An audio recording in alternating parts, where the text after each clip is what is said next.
Hey, what's up, our fans out there in our land? It's Josh, just coming at you to celebrate the 1st of October. And I just thought this is going to be a quick thing. I just wanted to drop in and just say, hey, I'm here. I'm here to celebrate the month of October. And I just a little excited. Just thought I'd drop in, see if anybody would say hey, just for a few minutes. And then probably call it a night early because I got an early day tomorrow. But how's everybody doing out there? Everybody celebrating watching horror movies or Halloween movies? What's going on? What are you guys up to? Cheers.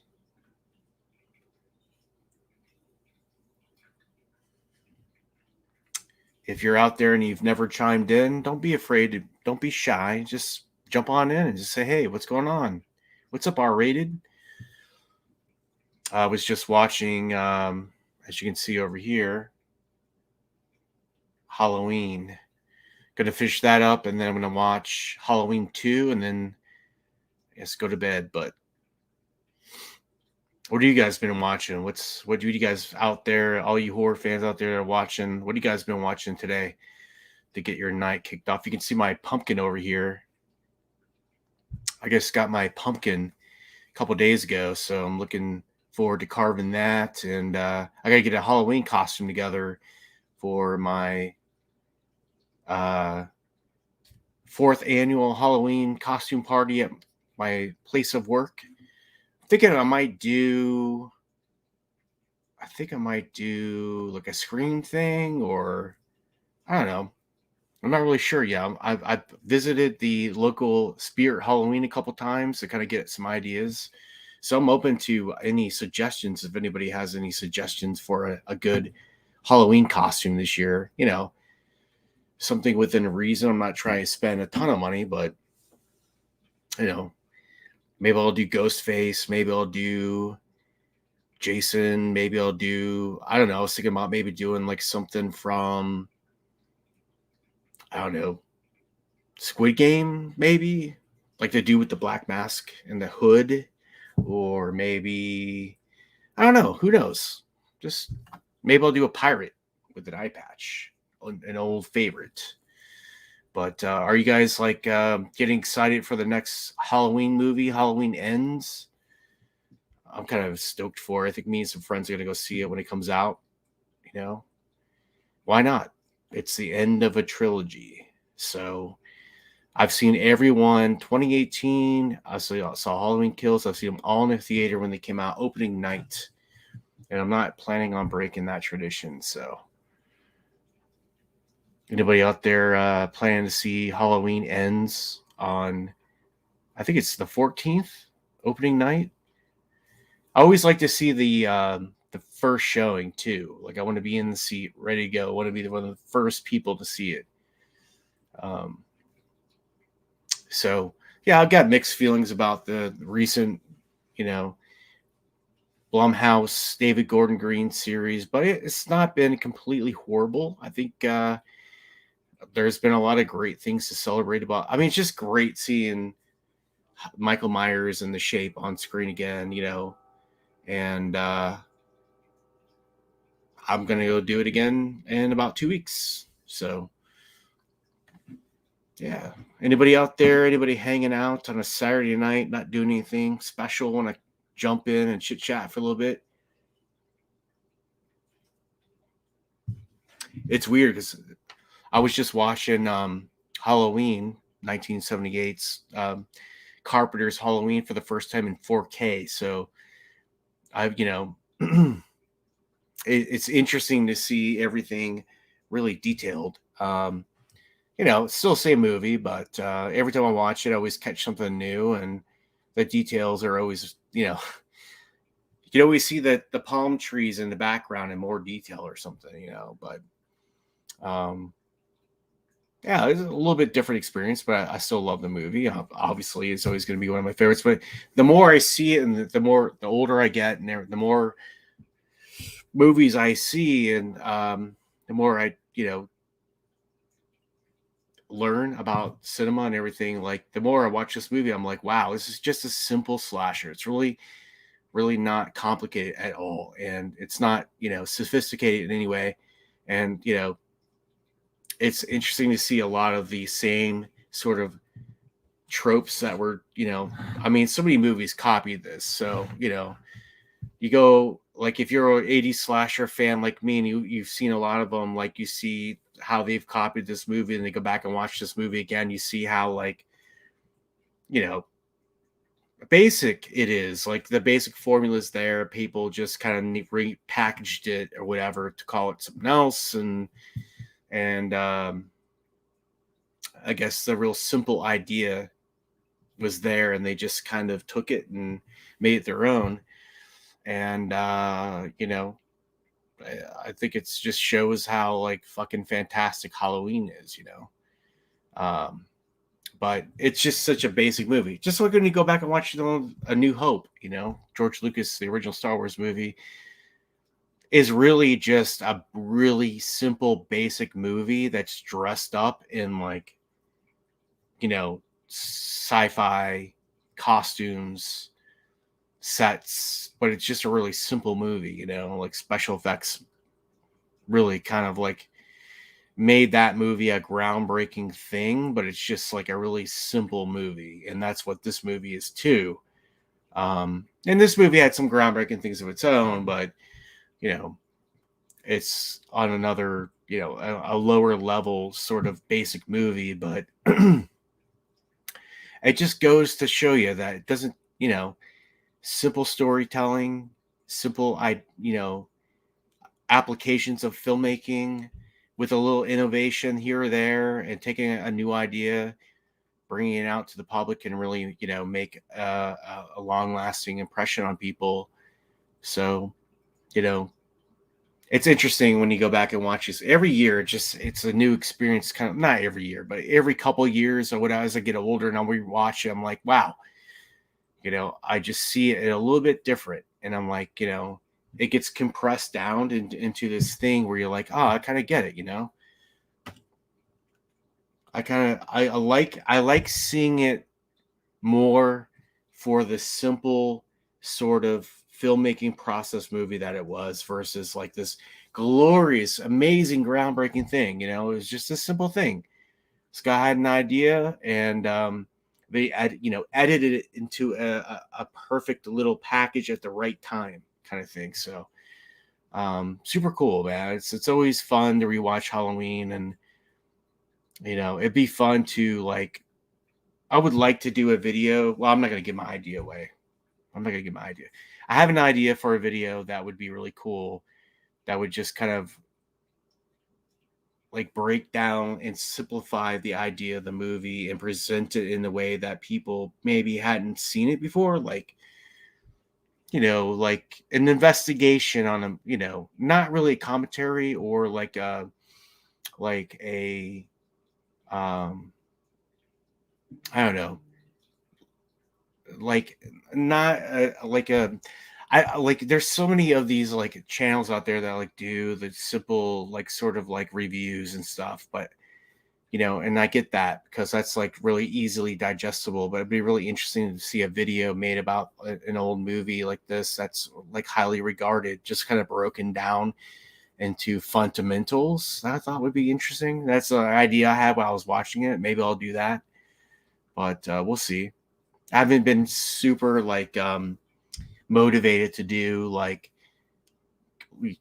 more involved movies, but I am rebranding a little bit. I'm coming up. I have some people working on some stuff for the channel to make it more like reinvent it, which will maybe hopefully give me some new inspirato to make stuff. So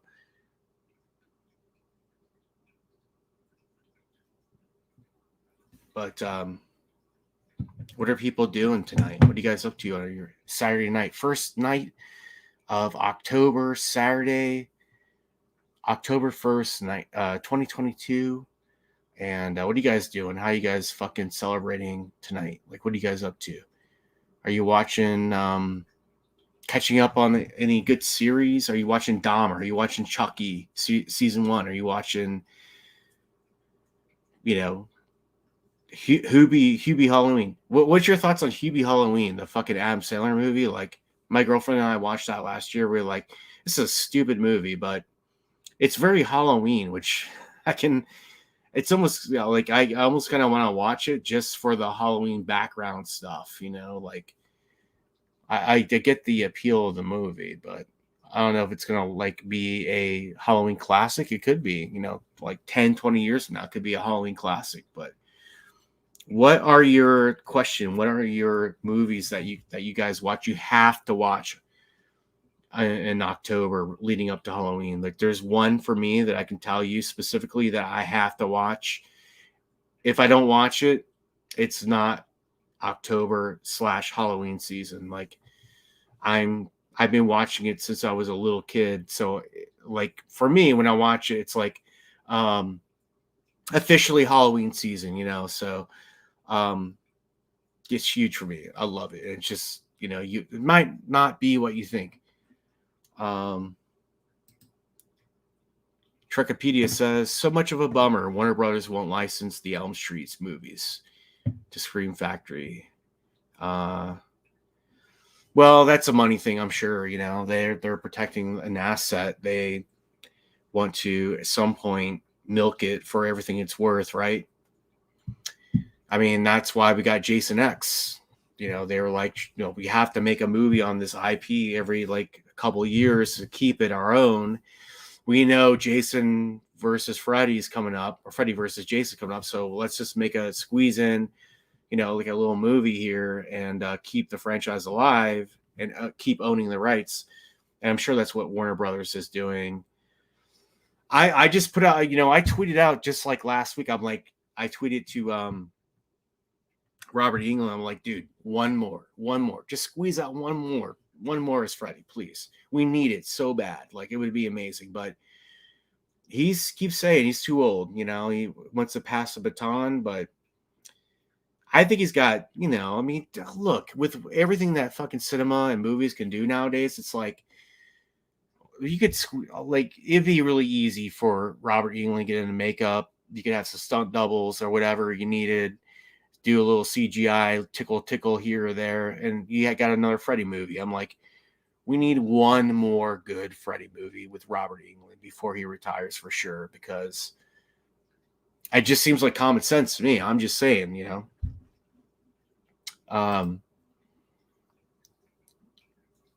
Yeah, I mean, they're who knows what they're planning, dude. We don't know. I mean, we're on the outside looking in, so they could be planning something. They could be doing something. Who knows? We just don't know about it yet. When, the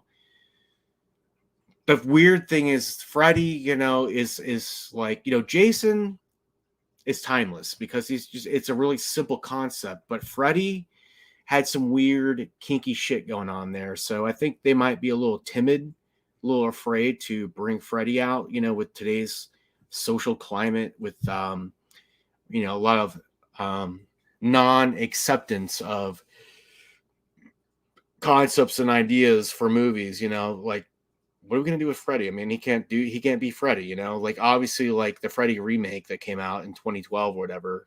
Was it 12? Yeah, 2000.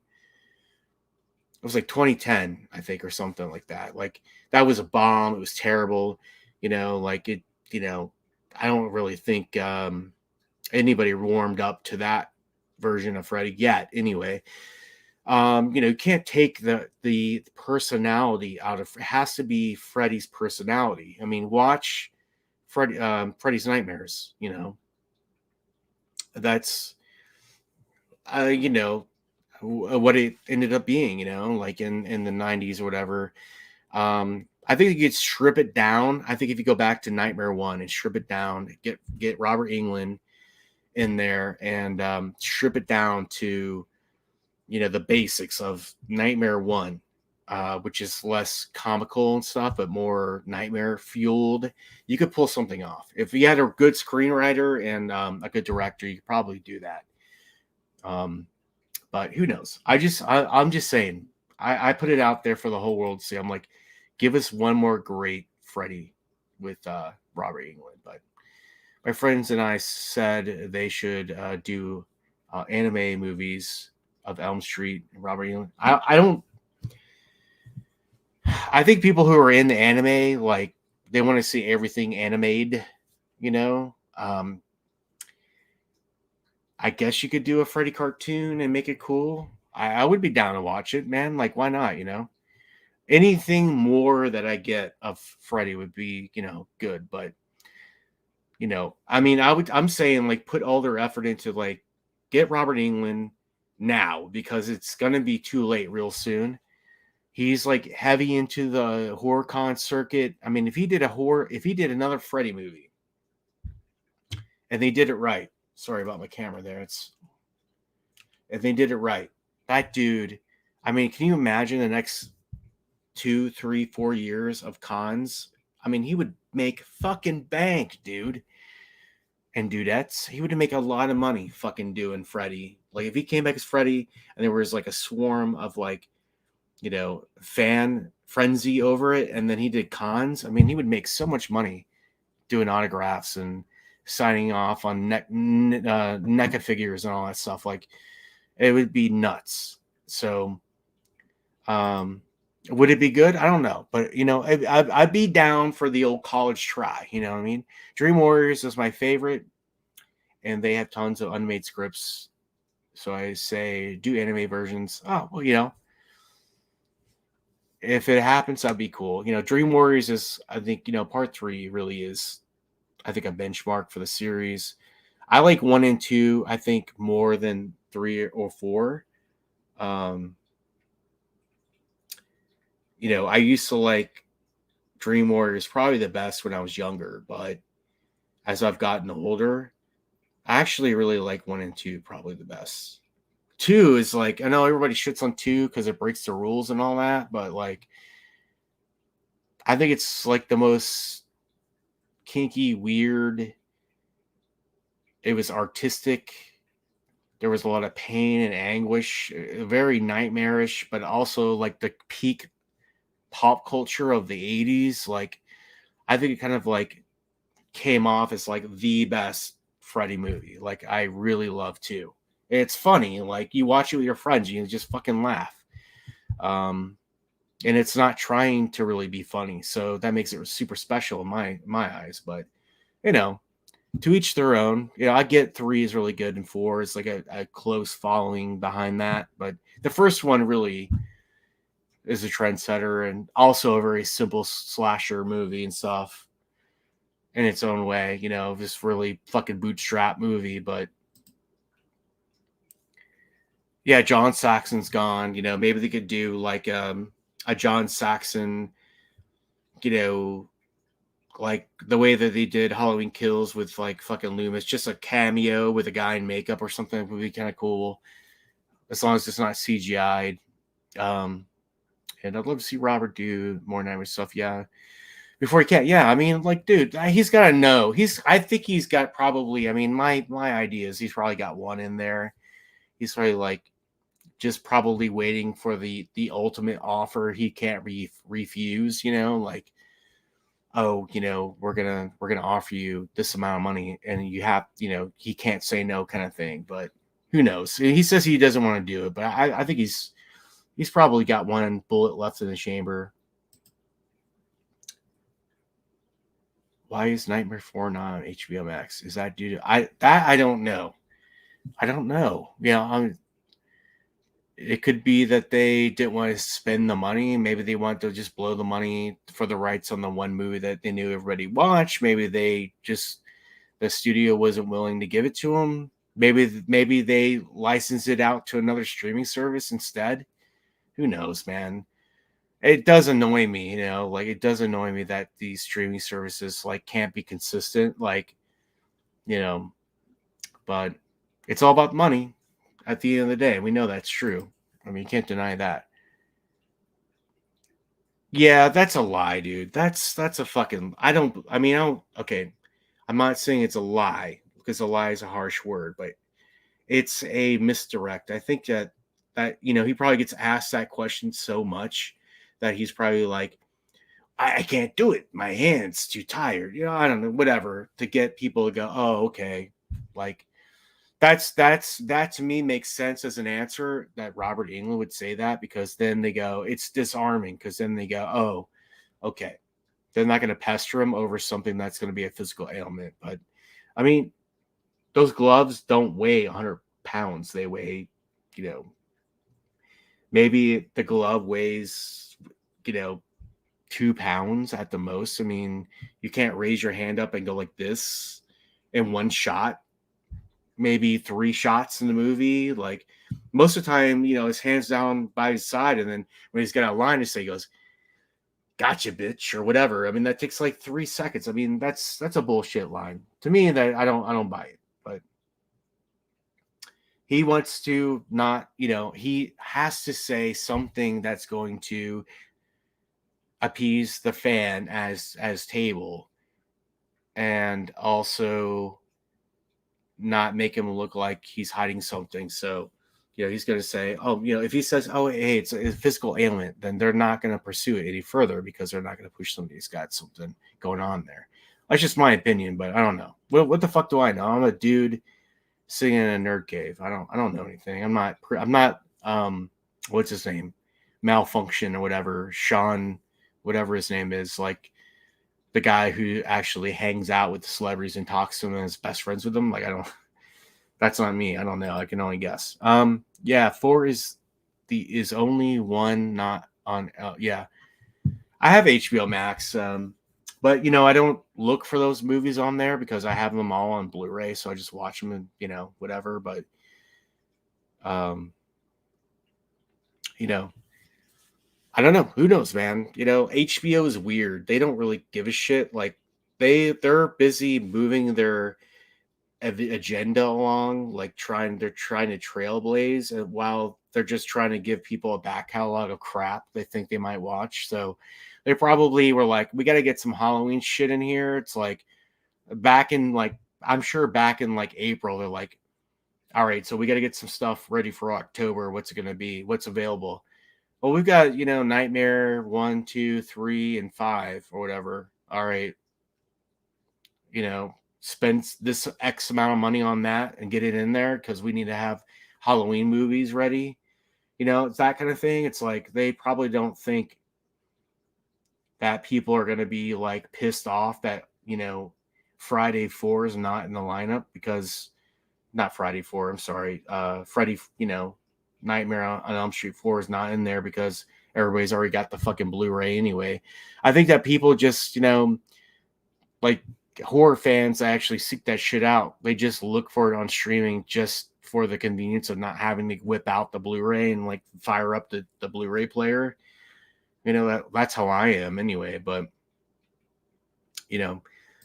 I would like to see all these fucking streaming services like be fucking shut down and just all this stuff go on like one horror streaming service like Shudder.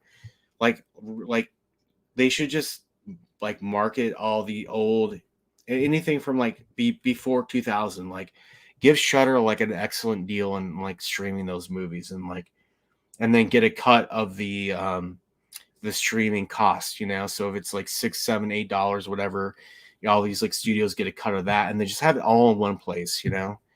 um but that's just me. That's my pipe dream, so I don't, let's see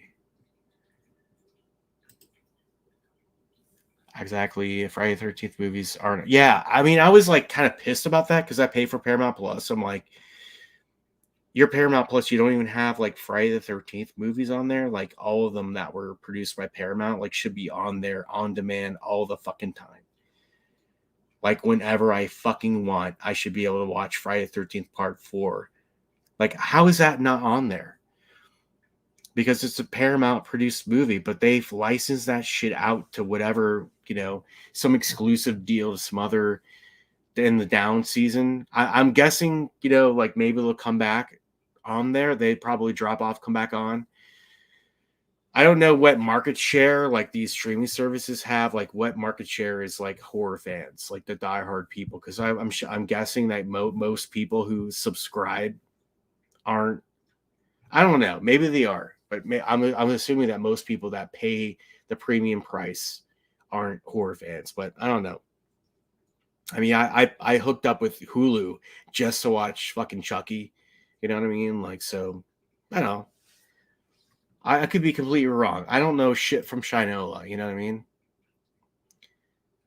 Army of Darkness. I'm not like a big 4K dude. Like I know like a lot of like horror fans are like they want to keep like upping the ante on the you know the the actual media, the physical media, and so they want to. For me personally, my personal opinion, like I don't need to see every fucking minute detail pour on like fucking Bruce Campbell's face. I just, I think over clarity is a bad thing. It's probably because I'm so old and I'm so used to watching these movies lo-fi that I actually kind of enjoy watching them in a very simplistic lo-fi way.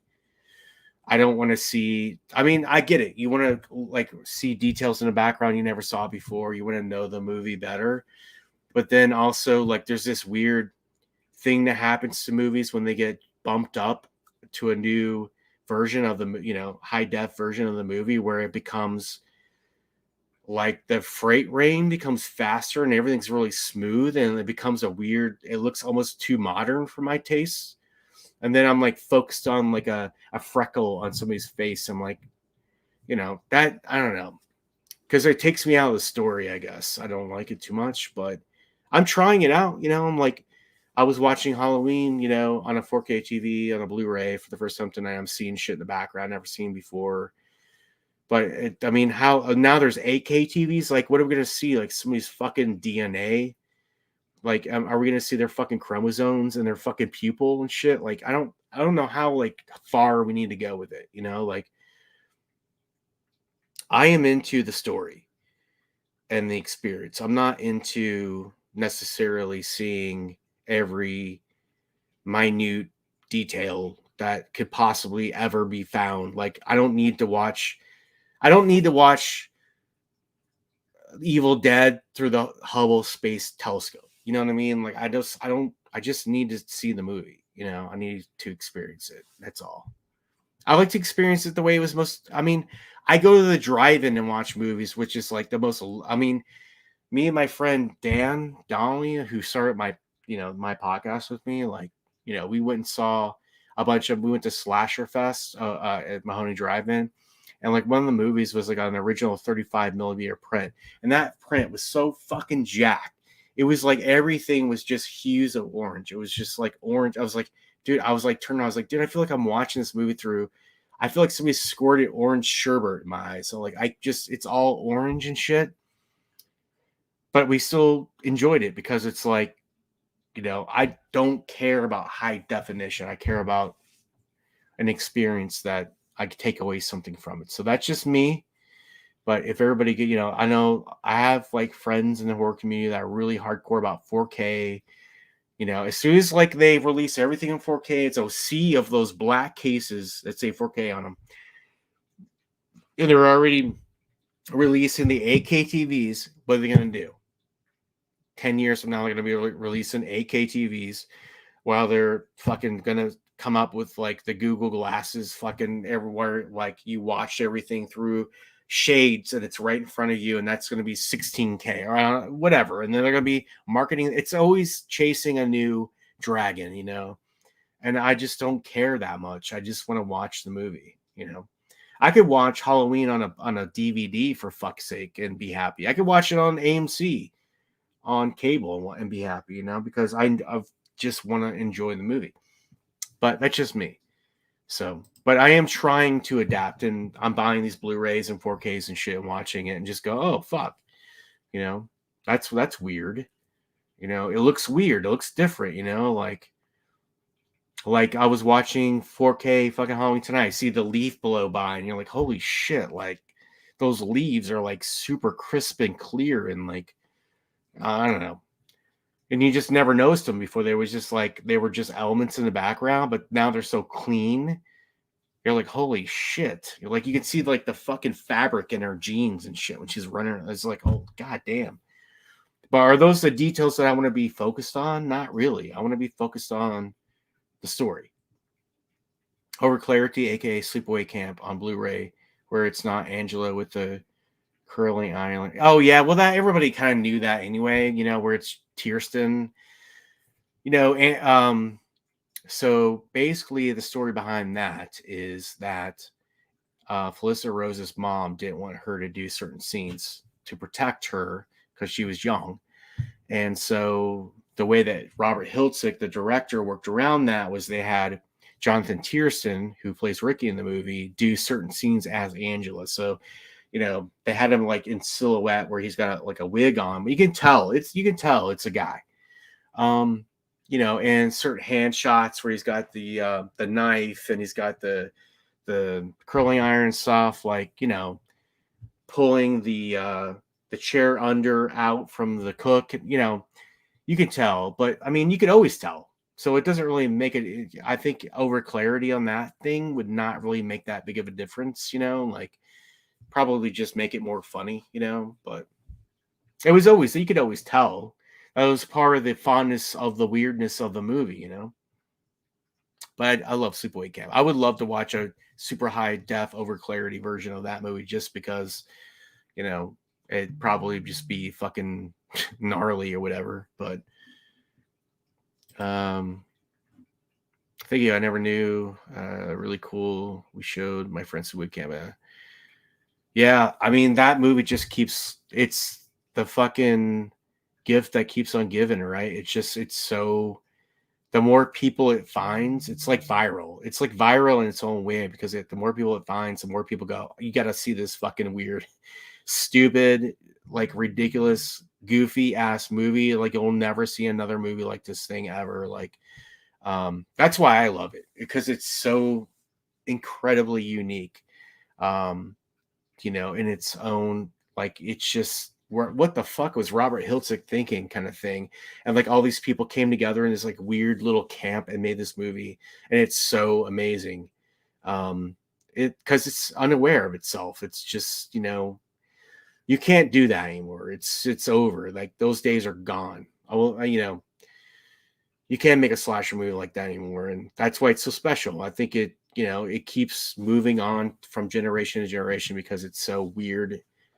And I feel really lucky that I've gotten to meet Felissa Rose and I've gotten to go up to Sleepaway Camp and spend a night there and do fun stuff and swim in the lake and canoe on it and all this other crap, like I just love Sleepaway Camp. It's one of my it's one of my desert island movies. If I had 5 movies, it would be in my top 5 desert island movies. That's how much I love it. Is it true the kid who played Angela at the end is yeah, I think he is like in the wind. Like I don't know. You think like it's weird because he was like apparently like 18 or something, and they plied him with some alcohol to because he had second thoughts at the last second and was freaking out. And I mean, I don't blame him. You know what I mean? Like I mean, even with hiding your face with a mask, it's just having a whole. I mean, imagine being 18 and having like 20 people standing around you, like men and women, just staring at your penis, like being lit up by lights and standing on a beach, and it's just creepy and weird. And like I think the gravity of that situation probably scared the shit out of him. And I think that, I mean, the fact that he never, it's cool that the crew never, the casting crew has never divulged his name. They always protected him, which another reason why I love Sleepaway Camp, because there's some like intrinsic respect in that movie for it being such a weird, controversial sort of sexualized movie in a weird way. And like, I think everybody who witnessed what happened when that filming on that beach, like always said, we will never tell.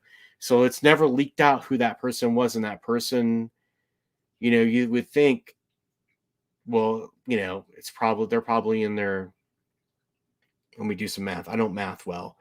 So he was 18 at the time, and the movie was in 82.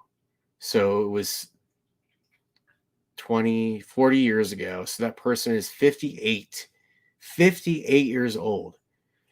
and they still, even with the popularity of the movie and the chance to make money and the opportunity and to be recognized and all that, that person might be gone. They might have passed away. Who knows? But I think it's fine. I would never want to pressure that person to be part of the public persona of the movie, because I feel like if he wants to be left alone, I think it just adds to this spooky weirdness of the movie. Maybe I don't really want to know who the guy is, It makes Angela more believable at the end. So, you know, maybe the guy came from a super religious movie and a super religious family, and they made him feel bad. Who knows? We don't know. We could speculate all day, but I'm just saying, he wants to be anonymous, be anonymous, Uh, he probably sits back and, relishes in the fact that he has some control over the fact that he will never be known, and had played a part in this really popular movie or whatever. That in itself is an enticing idea. It's such a weird, specific, thing, that he gets to be one and truly only unique in. So that's cool. If he just come out and say, "Hey, I'm this guy that was in the movie," and then it would all be over, and then he'd just be another table at a con. But if he ever wanted to come out, I would definitely go to his table and get something signed. I mean, that would be amazing. I would be amazed to find out, and hear his side of the story and stuff. My friends and I talk about USA Up All Night, USA Up All Night with Rhonda Shear, and I wanted to come back. Yeah, you can't go back in time, man. You can never go home. Just be glad that we got to enjoy it when it happened. I mean, that's what kind of got me into horror, when it was like, before horror was a thing, really. I mean, horror was becoming a thing. Okay, so let me be completely truthful here and not try to be like a fucking, douchebag about it. Horror was becoming a thing in the 80s and stuff, but it was a new thing. It was like, you had Fangoria, and you had, VHS coming out where you could rent movies and stuff, but it was still like kind of like an underground following or whatever. And then all of a sudden, like, I think, these like cable channels that were just becoming cable was just becoming a thing. People were buying up real estate on cable channels. People would buy cable, and it was expensive.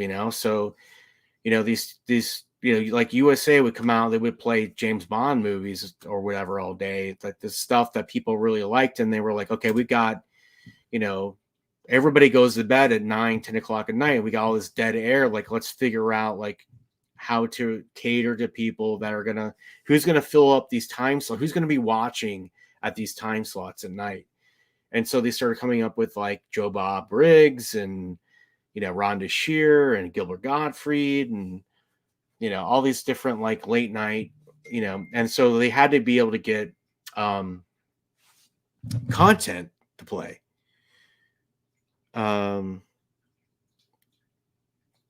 Sorry guys, 1 second. They had to have content for the hosts to play, So, they just had to get the low rent shit, which was like all these low budget, crappy movies nobody give a fuck about that came and went. And, they turned it into something. I don't even know really how big it was back in the 80s and 90s when I was watching it, because I was like the dude like with my head on my pillow, like watching on my fucking 10-inch black and white TV, like just, like this is like something to do. And I fell in love with it, I loved it. And then all of us teenagers grew up, and then it just all of a sudden now it's a popular thing. Well, it was like our own little special thing. That's why like Joe Bob broke the internet when it came out, when he came back finally, and on Shudder and stuff. It was like, yes, like, oh, I remember those days of like, masturbating to a Cherry magazine and then laying and watching a movie all night. USA Up All Night, like you watch like some fucking shitty movies, and then maybe you mention it to your friends in high school the next day or something. That was like basically it. But we got Joe Bob Riggs back. Yeah, Joe Bob's the fucking shit. I mean, I think you probably know that I know that by now. I've met him a couple times, and the Joe Bob thing at the Mahoney Drive-In was like, it's probably one of my top 5 awesome life experiences of just fucking like being myself, having a good time, drinking, hanging out with other horror fans, seeing something that was like once in a lifetime unique thing that happened, even with the bad weather and all that was really cool. I'm so glad I spent all the money to do it. And if he ever comes close enough, back in this region again, I'll go, I'll fucking go again. Definitely. But Memphis was too far away. I just couldn't do it. But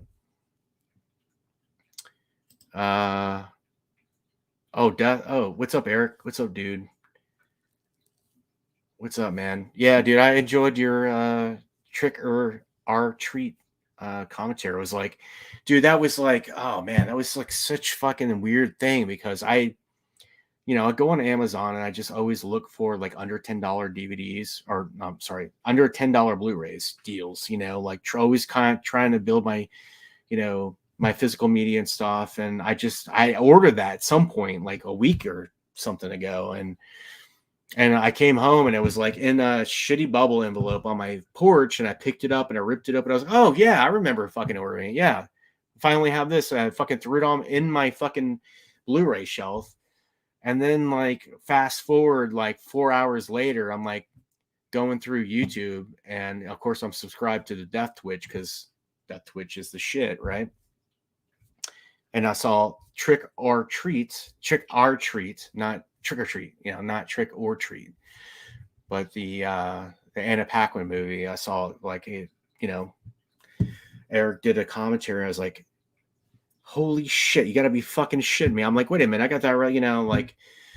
So it was just really funny coincidence. I just thought it was funny because like it's like, September 29th, I'm already getting in the mood for Halloween shit. I'm like bored, going through political shit on YouTube. I'm like, is there anything else to do? And I literally see Eric Harrison, fucking Death Twitch doing, Trick or Treat. And I got the Blu-ray right there. I'm like, fuck yes. Like, this is like, it was a special moment. I enjoyed it. I was like, this is like, a little moment in life. I'm going to enjoy this. So threw that shit in the Blu-ray, and I opened a can of beer, and yeah, I watched it and enjoyed the fuck out of it. So thanks, man, for throwing that out there, randomly. And, you never know when the Death Witch is going to hit you, bite you in the ass, because you think he's, like he's faded away into a tomb somewhere, and then he busts out with some commentary, and you're like, oh yeah, this dude's still got it. So I'm good, thank you. Okay, you guys are chatting. So yeah, man, I haven't done a commentary in a little bit. I mean, doing with somebody is a whole, whatever, it's easy. But when you do it by yourself, you're like, I think it's more daunting when you sit down, and I totally get the thing you were saying about like you look at the runtime because you're like, I don't really want to do like 2 hours of fucking rambling, unless it's like really something I want to do. But you're like, an hour and 18 minutes, I can do that. Like I can do that, and it'd be fun, because you don't want it to stop being fun. When it stops being fun, then it's not good. So I get that, dude. Like totally. I was like, I get you, man. I feel you. And like sometimes it's almost nice to have it. I almost kind of prefer like the short and sweet commentaries because you're like, I just want enough. I don't want to listen to you fucking talk all night. You know what I mean? But you fucking nailed it, dude. It was a good commentary. Thank you. I love their Dream Warriors commentary you did with Nudie, Heather, and Willis. Yeah, that was a good one, dude. Like, I love, and not, NFW. Like, they're hardcore, dude. They never stop. They're like 300 commentaries in, and I know Nudie well. We've done a lot of shows together, and Nudie's just all he just fucking he's raw dogging it. He don't give a fuck, which I love. And he's got a good group together. Heather and Willis are also like Heather is a little newer. Willis has been an old school dude for a long time. And they're all so different. Nudie is really brilliant in the sense that he brings really different people together, but they all love horror and they all accept each other's personalities and shit. So there's all kinds of weird commentary, interactions between the people that go on that I like, because I like people that have different viewpoints. I like people that had different viewpoints that can get along together and have fun and laugh at each other and just be stupid together. It's a beautiful thing. And I love NFW. I haven't been following their commentaries too much lately because I don't really listen to podcasts too much anymore. I don't have the time. But if he comes up with a movie that I really want to, watch or whatever, I'll definitely check it out. But they cover everything, and they're just. I have so much respect for Nudie and NFW and those guys. I love them, and that show was fun because it was like a dream come true to fucking do a show with the fucking NFW crew. And I've been on their show. If you like that show, go over to NFW and watch we did I think 88 or 89 King Kong together. It was me and Nudie and Willis, I'm pretty sure, was there. A couple of the other regulars were there. We had a really good time. I had an amazing time doing that. It was fun, dude. It was so much because I love King Kong 88 or I don't remember the year. 80s of King Kong. Jeff Bridges. That was a movie I watched a lot. Every year it would come on TV, I watched. I was fucking my ass was in front of that goddamn TV watching that mechanical ape hand come out and grab Jessica Lange. Was amazing. She was so fucking beautiful, dude.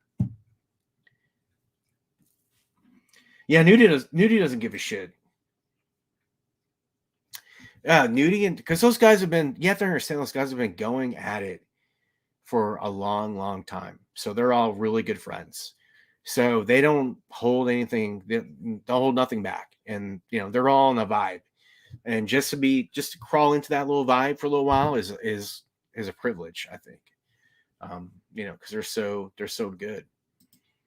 Nudie has been uploading the old commentaries. Yeah, I know he's been doing that for a long time because when Horrorphilia closed down, which is a real drag for us, I mean, it just had to end because Jason Lloyd, who was the guy that ran the show, like I feel bad for him because he took all the financial responsibility and like he took care of all of it. It was a full-time job for him, and at some point it got to be too much, and he actually postponed shutting it down for a whole nother year to just let us all go hog wild and stuff. And when that happened, Nudie started to try to figure, Neil started to try to figure out where am I going to put my content, and he's been struggling, but he cares about stuff, so he's been putting it up online, trying to find places to get it out there, and so it doesn't go away. And that's another reason why I respect Nudie so much. He's fucking awesome,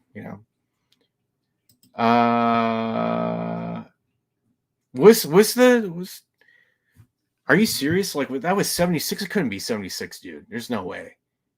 King Kong with Jeff Bridges was 76. So I'm starting to get to the point where I'm getting so old, dude. I can't remember shit that was like basic, like memories for me, like 5 years ago. I gotta look it up on IMDb just to make sure. Holy shit, dude, you're right. Oh my god, dude. I would have sworn on my fucking life that was an 80s movie. And it just goes to show you that it's even more amazing as a 76 movie. Because that movie, I think, it's dated, but it fucking holds up, man. I like that movie. Thanks for correcting me, dude, because fuck, dude. I'm just having a fucking stroke right now. Like I could have sworn that was an 80s movie, like early 80s or something, but yeah, King Kong Lives, not as good, but that's definitely an 80s movie. But I was actually just thinking about watching King Kong again. It's been a long time. Yeah, dude. Watch it. I mean, Jessica Lange is so. She's like Marilyn Monroe in that fucking. She's so incredible in that movie. She's so beautiful and just graceful, and just does that part so well. And Grodin, James Grodin's really good. That movie's good, dude. It's good. I like it. But you know, I'm biased because I grew up watching it. So to me, it's like an old friend. But Tim? What's up, dude? Okay, let me.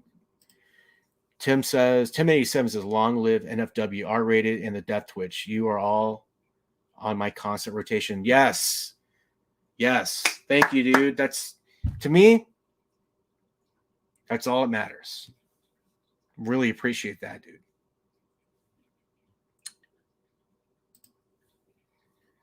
Love you all. Glad to see you drop that Trick or Treat commentary, Eric. Stoked for that. Probably gonna sync up that tomorrow. Yeah. It's good, man. It was a good one. Classic fucking Eric. Let's see. Dark Discussions. That's right. Yeah. I actually thought about maybe taking my stuff over there, like the old stuff, like the early days of R8 stuff over there or something. But I'm like, I just live on YouTube now. Like, I think it would be R-rated has evolved into something that it's not really what it was when it began. You know, I don't have people really regular guests anymore. I don't really have a co-host or anything anymore. So there's really no point because we don't go into depth on anything. So I don't go into depth anymore. So, you know, I just figure it's probably a waste of that person's time. And I don't want to, like, you know, clutter up their, you know, horror aggregate or whatever. So,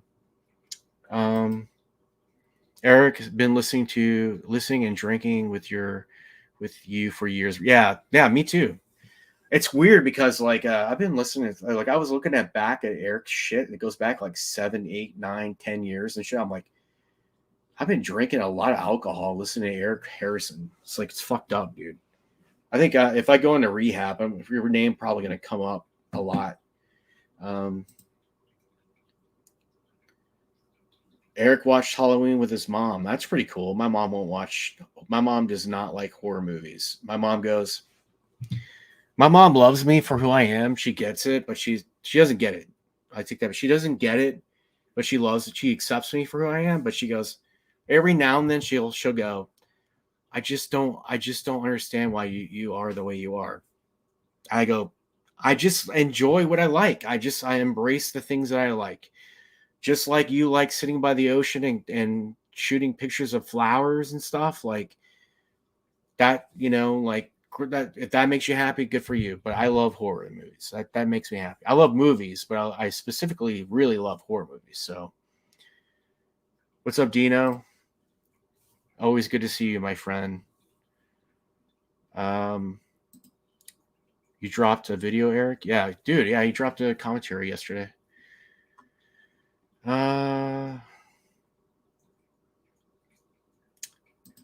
Says Josh, I hope to see some more commentaries. Yeah, you know, I just been taking a little break, man. Me and Wazelle did a commentary for the 40th anniversary of Friday 13th Part 3. I tried to get Eric to do that one with us, but he was shampooing his hair or something that night.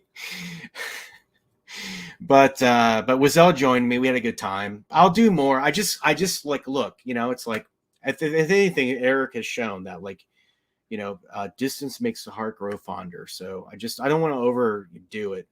You know, like, well, yeah, I'll be back, dude. It's coming. Relax, baby. It's coming. I got some good things up my sleeve. No worries. I got some life shit going on. I'm work and I'm moving in with my girlfriend. We're gonna get married and all this shit. So I got stuff to do, but there'll always be room for more commentaries. So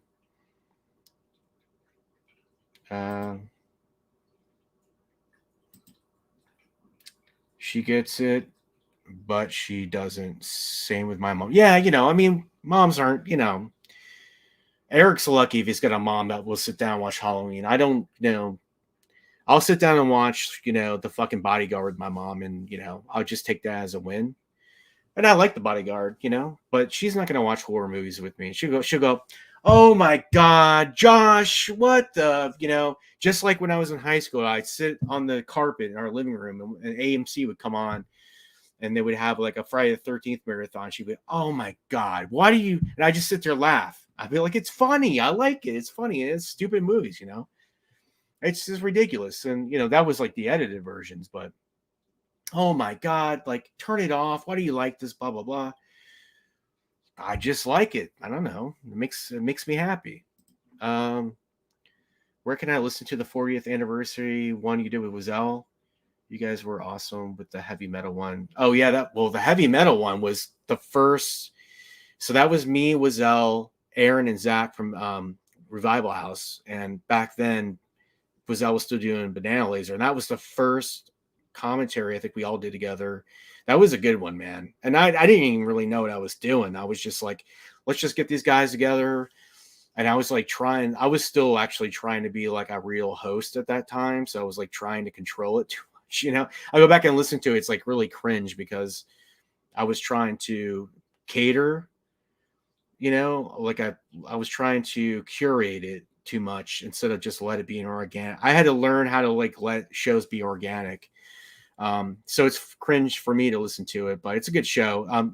Dude, you're asking me where can you find it? You go into my commentary listing and you'll find everything's there, bro. Everything that I've ever done is all there. You can find it there. I mean, except for like live streams that I've like deleted because they were really drunkenly bad, but all of the formal commentary stuff is there, and the 40th anniversary is definitely there. So, and that show was a good show. Me and Wazelle have good chemistry. I love that guy so much. He's so much fun, and he's rapist fucking wit, dude. He's just so good.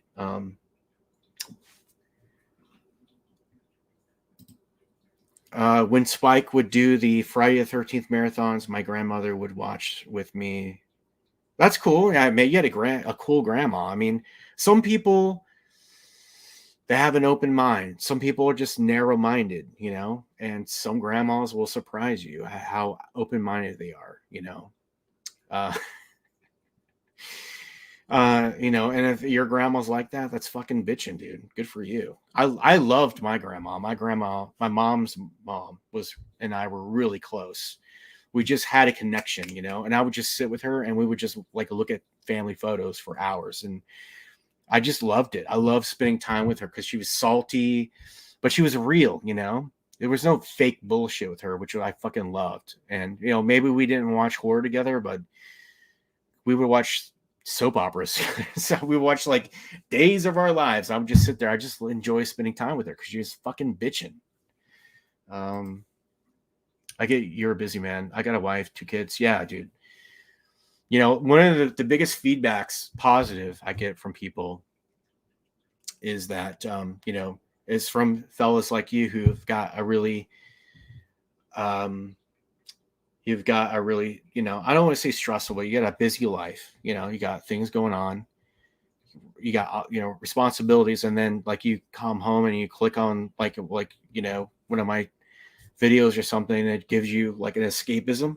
And that's rock and roll, dude. That's what it's all about, and to hear feedback from dudes, I say, I fucking come home and I'm like, kick my shoes off and we crack a beer and we watch a movie together. Like, yeah, dude, I get it. That's what the show for me, that's the concept. It's just, I'm searching for people who want to have fun and just enjoy celebrating movies. There's certain channels out there that are really successful that, they really they cut their teeth on finding things to really, they're not really reviewing as much as they're like, they do review, but they also like want to make a activist statement about I'm pushing back on the, like I'm going to talk shit about this show because it's so terrible. And, I don't like to do that. I just don't like to do that because I don't want my life to be about that. I don't want my fandom to be about that. I want my fandom to be about enjoying stuff, and I think that's what my fans they respond to joy. I mean, I shit on stuff too, but I mean, they respond to the joy, you know. Um, yeah, my grandmother was Smallville fan. Oh, your mom, you guys watched Smallville together, dude? That's cool. Smallville happened to me when I was like in my early 20s, and like, it was just too, it was too like teen drama for me at that point, so I didn't get into it. But um, my friends and I do commentary sometimes, and they gave me shit during this Dream Warriors one we did. Yeah, dude, you have to give each other shit, man. It's all about shitting on each other. Like, if you don't mesh with the people that, I mean, if you can't be free and shit on people that you're, have fun with, shitting on each other and making fun of each other a little bit, and that's what adds to the chemistry. I mean, they shit on me, like I'm an idiot, like I say dumb shit, and I go back and listen to like my old commentaries. I didn't even like really comprehend the movies that well, and like it's not until you're like talking about them with somebody, by your side like now that I say that out loud, I never even like fully comprehended that was the plot of the movie or whatever. But and then they fucking shit on you and make fun of you, whatever. And Nudie was always great about fucking bullshitting, and it's all just like just doing like ham-fisted sort of jabs on each other and goofing around, and we forged some fun friendships that way. You know what? I need to have Nudie back. He's always receptive to doing something. I need to have him back because he's fucking great. He's so much fun. He's a fucking shit talker. He's one of the worst shit talkers. I mean, we did, let me see. There was one show we did together. I think it was a Texas Chainsaw movie we did together where I was so drunk I passed out, and he actually ended the show for me. He's like, Josh, wake up. And I was like fucking blacked out. He's like, all right, well, the show's over, everybody, good night, and he never like fucking made me feel bad for it. I was like, fucking super tired. I had like probably had like 10 beers and passed out in the middle, at the end of the show or whatever. It's like those things happen, whatever. And he never made me feel like shit about it. He's just like, yeah, that's just fucking R-Rate's thing, whatever. But we had a short-lived action movie show, podcast / YouTube channel called, what was it called? I'll think of it in a minute. It was me and Nudie and Alex Edwards from the Skeleton Crew. And we did some Steven Seagal movies and a little of this, a little of that, some, action movies or whatever. And then we had a really good thing going, but we had a falling out, unfortunately. It didn't last very long, but I think you can find those episodes on Revival House Network. If you go over to Revival House and find them and then look down, you'll see, I can't remember the name of the show anymore. Anything that looks actiony and you see my face and I'm holding Uzis, like those are the shows. I think we did like 3 or 4 of them or something, and they were fun. But it just didn't last, unfortunately. And that's how these things go sometimes. But yeah, my friend Mike passed away, and he was a big horror fan. Like, sorry to hear that, my friend. Like me, and he would tease me. Yeah, I mean, you want to have friends that you can tease each other about. It's like in a safe space, not safe space. Oh, I can't believe I said that. You're in a safe friendship where you can goof around, and it's not mean spirit. It's just goofing on each other because you know each other. Ugh, safe space. Yuck. Your commentaries are a blast to listen to and be on. I've been on NFW a few times last fall, winter, had a blast. Yeah, man, those guys are fun. Because they don't take life too seriously, man. They just fucking roll with it, They're like, yeah, we're here. We're going to watch a movie. We're going to have a good time. If you like it, cool. If you don't like it, fuck off. This is our thing. We do it because we love each other. We're going to drink some beers and fuck off. That's what I like. I like that shit. I don't like this fucking uptight, I got to backpedal with the shit I said or whatever kind of thing. Thank you, man. He always made sure I was laughing, having a... You still watch Pokemon horror movies, stuff like that. Yeah, man. Just follow your passions, man. You know, and hopefully, I think if you just express yourself and the things that you love, people will come to you. I think if you try too hard to bring people to you because you like them, it just doesn't really work out, you know? So you just be yourself and let people come to you. You know, if you don't like me, then fucking suck my balls, you know? Whatever. And they're going to go away, you know? But people who like you, they want to fuck around with you a little bit, you know? If you have good interactions, then they'll stick around for a while, you know? I think when I was in my early days, I was like really hungry. I wanted to be accepted and stuff. And now I just don't really care that much. I'm just like, I just kind of like made a resolution to really just kind of go off on my own fucking diving board and just jump in, you know, and just let the chips fall where they will. So the show has become very organic in the sense that I don't try to pressure myself to do, all right, I'm going to do 100 fucking commentaries this year. I'm going to do reviews. Like people don't really like my reviews that much. They don't really look at them that much. So I don't really do them that much anymore. But I will do a review if I really, really, really like something. You know, it could be a completely different experience now that I got more people following me. I'm sure that like at least 9,000 of my followers are people in like Indonesia that fucking have a, you know, internet cafe somewhere or something like that don't have any idea what I'm really doing. But, you know, there's a handful of people out there that probably give a shit or whatever, you know. But, you know, that's enough for me, whatever.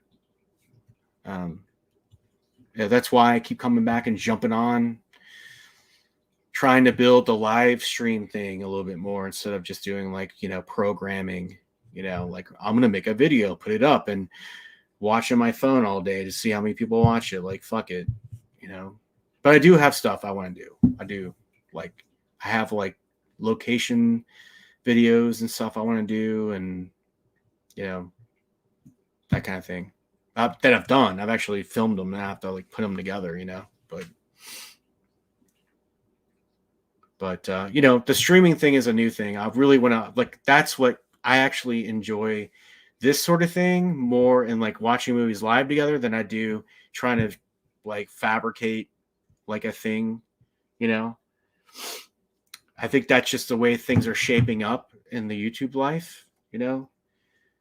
That just seems to be the way things are heading, to be like more like in the present with people versus like watch my video, you know. And I don't really like promoting myself that much because I just fucking hate social media and shit. But, you know, if I can just get on and we can all be together in the moment and then people can watch it later if they want to, you know. So I don't have to do any of the you know, long hours, you know, editing stuff together, and it's just there in its raw form. And if you don't like it, then shove off to the next fucking channel. Eric says, yeah, location videos are cool, dude. I did one. Okay, so I've got like 3 or 4 out that are like shot that I need to edit together. I've got the prowling video I made last November, so that's way overdue. I've got the sleepaway camp one mega video I gotta do, and a couple, I think, smaller ones that are just like you know, like conventions or something related to that or whatever. But I got stuff, you know, video. I got video and photos and shit just sitting around. So I'll get around to it. Is the Wizell commentary, the Wizell Resurrected? Yeah, Wizell Resurrected 3D one. Yeah, that's it.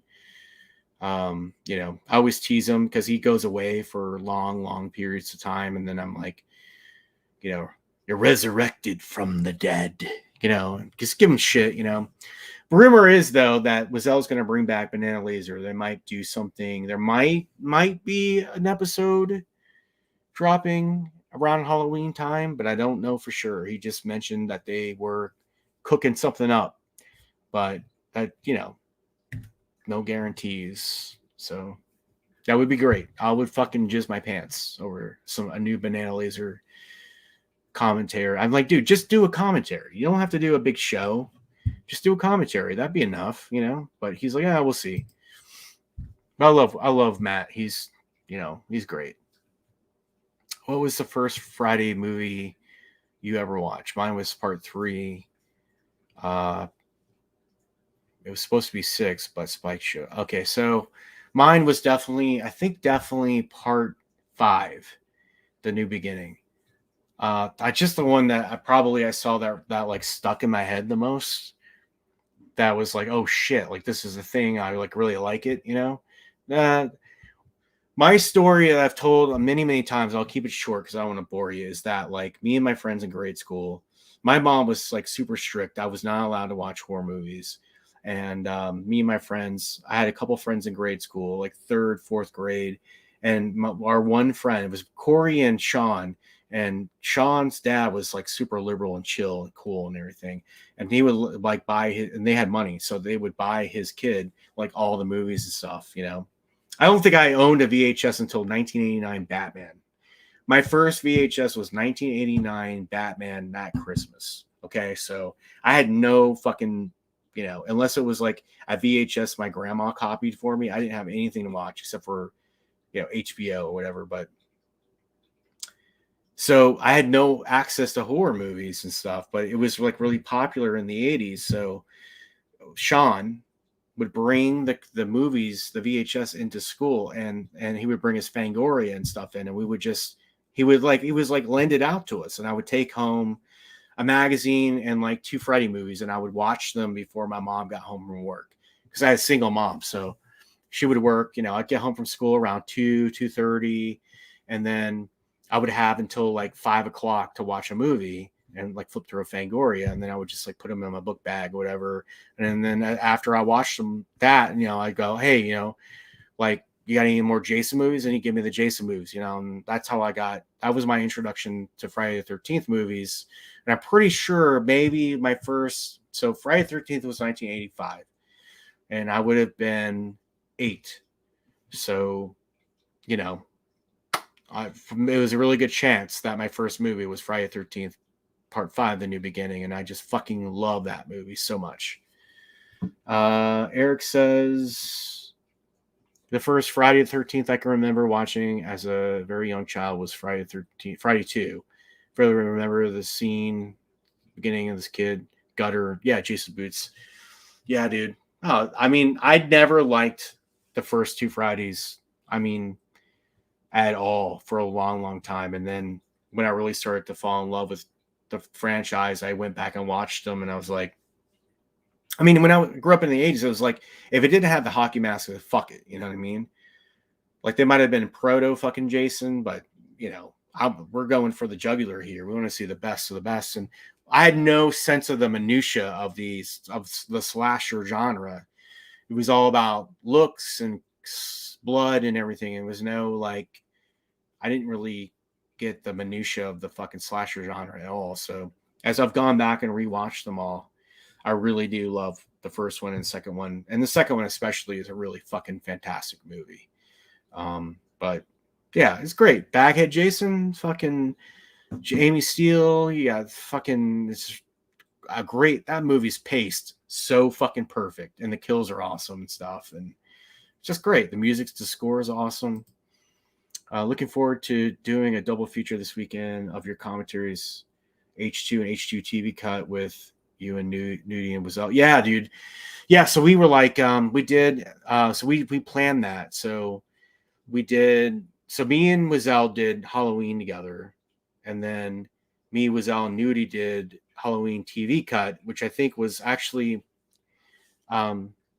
Eric gave me a copy of Halloween TV cut that year, because I think we were chatting or something, and I said I didn't have a copy of it. I mean, you couldn't just find it on the internet. So he Dropboxed me a copy of the TV cut.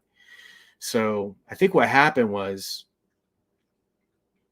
we did Halloween, me and Matt did Halloween. And then I was like, oh, hey, Matt, like, I just got a copy of Halloween, the TV cut. Do you want to do a commentary for that too? He's like, fuck yeah. So then I asked Nudie, I was like, Nudie, do you want to join us? Because I want to change it up because me and Matt had just done one. So I was like, let's add Nudie in and we'll just, and so we did that. And the Halloween 2 TV cut, fucking commentary is probably one of my. I'm proud of that one. I'm proud of that one. That one I actually like a lot. That was a good one, and we had great chemistry. We were just in the fucking spirit of Halloween, just vibing on that shit hardcore. So I have Eric to thank for that. So thank you, Eric.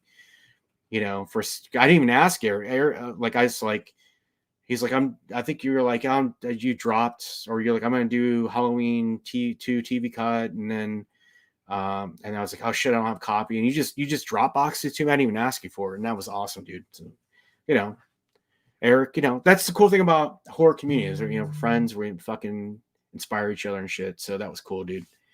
Also one of my favorites, if you, you know, watch those two and you get bored, watch Halloween 6 producer's cut, P cut with me, Eric and Wazell. Me, Eric, and Wazell did the Halloween 6 producer's cut, and that was epic. That was a really good episode too. I mean, Eric and Wazell great fucking together, just laughs all the time. So that's a good one to watch if you haven't watched it yet. So highly recommend that. Something so special about turning channels until you found a movie you like. Kids don't have that. So yeah, man, you know, I'm always I'm like the universe, dude. I'm expanding, always expanding, dude. I'm always looking for new shit that's gonna fucking rock my socks off. You know what I mean? Like I love to go back and visit the old ones, the staples. But if I can find something new that fucking gives me a new fucking nerd boner, I'm always seeking that new rush, you know, that new thing. I'm like, oh, this is amazing, you know. So it doesn't have to be new. It doesn't have to be 2022. It can be fucking 1982 for all I fucking care. And I've never seen it. So I'm always watching old shit, going back, rewatching old shit, trying to fucking see if if I was like, holy shit, this is a diamond in the rough kind of situation. Just finding that is like, you know, fucking makes my nipples hard, dude. I just fucking love that, you know. Holy shit, like this is amazing. How did I never know about this? Eric says, yeah, I remember trying like 9 times to upload the H2 TV cut commentary with the movie. Yeah. I think that's maybe when we were talking about that or something. You said they canceled your fucking episode, and then you just sent it to me so I could watch it with the movie because you knew I didn't have it or something. I don't know. You know, and that's fucking lame, dude. But you know, it's Halloween. It's one of the biggest franchises, so it doesn't shock me that they fucking gave you a strike on that or whatever. But yeah, that I think Eric's Halloween 2 TV cut track is still up.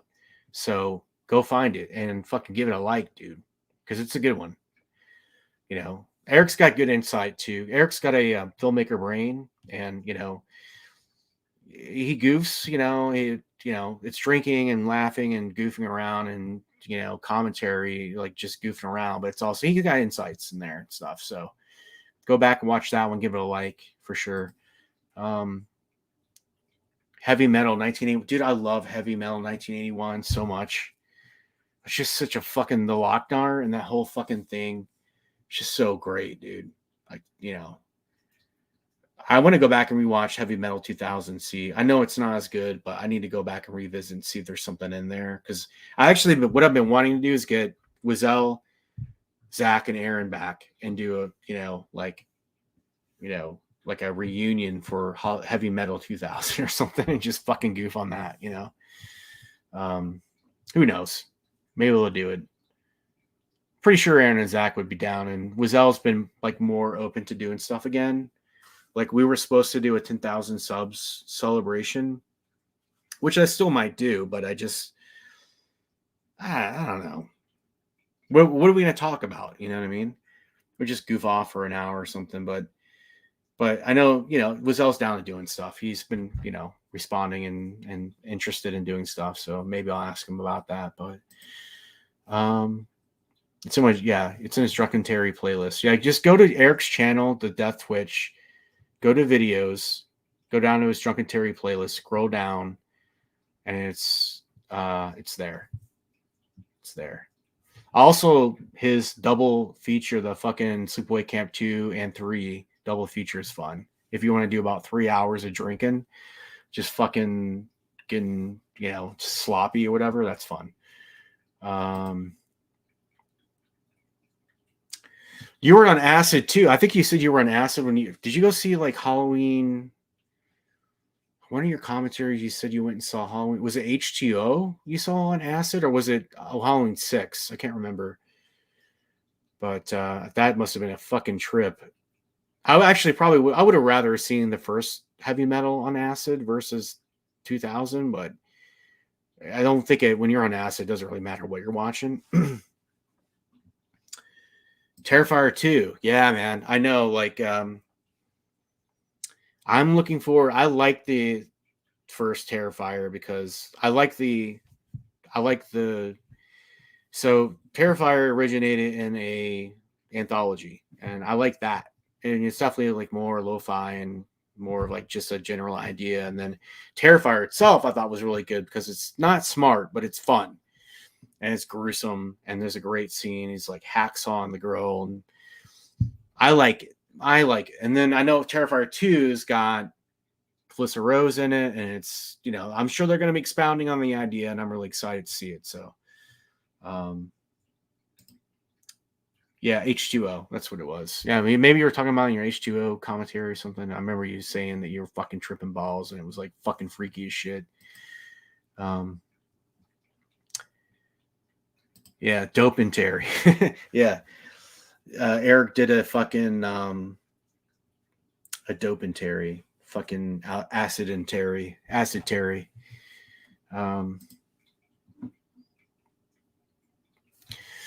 Yeah, I think you just gotta. There's things in the first Terrifier that weren't that good, things that didn't really work well. But I saw like the potential in it, and I think the Art the Clown was cool. I thought the kills. I thought they at least had the balls to do gore. Like, it wasn't like fucking.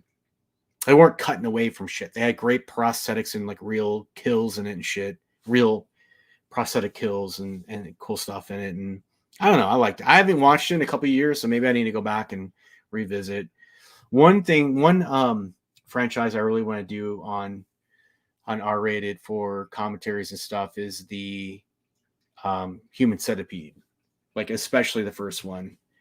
I want to do that real bad.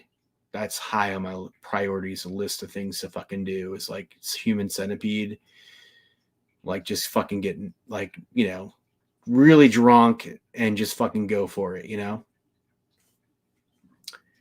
I'm shocked Shutter lost Crystal Lake memories. I haven't. After the last season of Joe Bob, I canceled my subscription because I found that I wasn't really watching what they were putting up. But I figured, I'll cancel for a while and then I'll come back in October. So I'm not really familiar with what they have on there, but right now. But I'll probably resubscribe for till the spring, and then I'll cancel again. Unless they up their game with what they're offering for horror movies and stuff. Yeah, some of the stuff, some of the story in there wasn't really that good, but what can you do? Look, I just thought it felt like it was in the genealogy in terms of like a new horror slasher fucking movie. It was in the ballpark. So I liked it in that regard. And I thought Art the Clown was cool. So, I'm definitely down to see the second one. Hopefully they'll put it in the theater. If not, I'll just, stream it or whatever. But I'm going to be getting offline here in about 10 minutes. So I don't have to work in the morning, but I'm getting tired. I actually had a colonoscopy yesterday, so I'm all out of sorts right now. But Eric, you said you were going to do a non-horror movie. Do you want to tease it a little bit since you're in here? Maybe tease what you're going to do? Maybe we'll send some fucking watchers over to your channel. I was interested to check out the movie that you were talking about in your commentary called Starstruck, which I never heard of before. I was like, ooh, Eric likes a movie. Maybe I'll check it out. It's an 80s movie. Like, whenever we every now and then I come across an old 80s movie. I'm like, I hadn't seen it before. I'm like, this is actually kind of fun. I'll send it a text. I'll be, Eric, hey, check this out. You seen it before? I'd never seen Star Trek Struck. It seems like, something interesting, like a rock and roll kind of punk rock movie or something. 82. So, it's not too formalized yet. So it might be kind of something really unique. If you want to, yeah, if you want to plug a dude, cool. If not, no worries, man. No pressure. Just trying to give you a leg up, man. If you want to fucking plug something, that's cool. If not, it's cool. Oh yeah, Australian musical. I watched the trailer and I was like, this looks kind of cool, like at least visually. Yeah. But it was one of those weird movies that you caught like when you were really young and you're like it just stuck in your brain. So you love it, but everybody else hates it, or is it like one of those like cult classic movies that not many people know about? I'll definitely give it a watch, man. I'll watch it. But some night I'll get bored. I know it's on YouTube for free, the full movie, so you don't have to even rent it or buy a DVD or Blu-ray or whatever. All right, fellas, I think I'm gonna shut it down. I hope you guys had a great fucking October 1st. For me, fucking shit's like this year is gonna be amazing. This October is gonna be amazing. I can feel it. Like a lot of shit's changed for me, and there's a lot of good stuff coming out, and I'm super excited about it and everything. So I got my pumpkin ready to carve, and I am fucking stoked, man. I'll be watching a lot of horror. It's so weird because it's like I watch horror all the time, and then it's like October. Like all I do in October is go back and watch the staples, the Halloween movies. Maybe some Texas Chainsaw Massacre. I usually save like Friday the 13th for summertime for some reason. But I'll watch, Trick or Treat, the 80s movie. I'll watch Trick or Treat. I was listening to fucking Fastway in my car today, man. It was like raining and the leaves were falling. And I was listening to Fastway, this Trick or Treat soundtrack. I was like, yes, I was just fucking getting a nerd boner big time. It was awesome. So yeah, I'm getting in the fucking mood, man. I might go to fucking Spirit Halloween again and spend some more money or something. Eric says Star Trek's on Tubi too. I think they have commercials. I would say it's probably going to be a better definition on Tubi, but you won't get commercials on YouTube. Possibly. I don't know. Good night, everyone. Good night, Eric. We'll see you later, man. Don't be a stranger. Yeah. Thank you again. Keep being awesome. Yeah. Stay awesome. Stay R-rated, everybody. I love you. And have a great October. I'll be back. I'm going to probably be back to do more streaming maybe next weekend or the week after. Maybe we'll do a commentary. Who knows? I'm really impetuous, sort of like spontaneous about these things. So don't be a stranger. And always, guys, as always, stay awesome, stay R-rated, and cheers.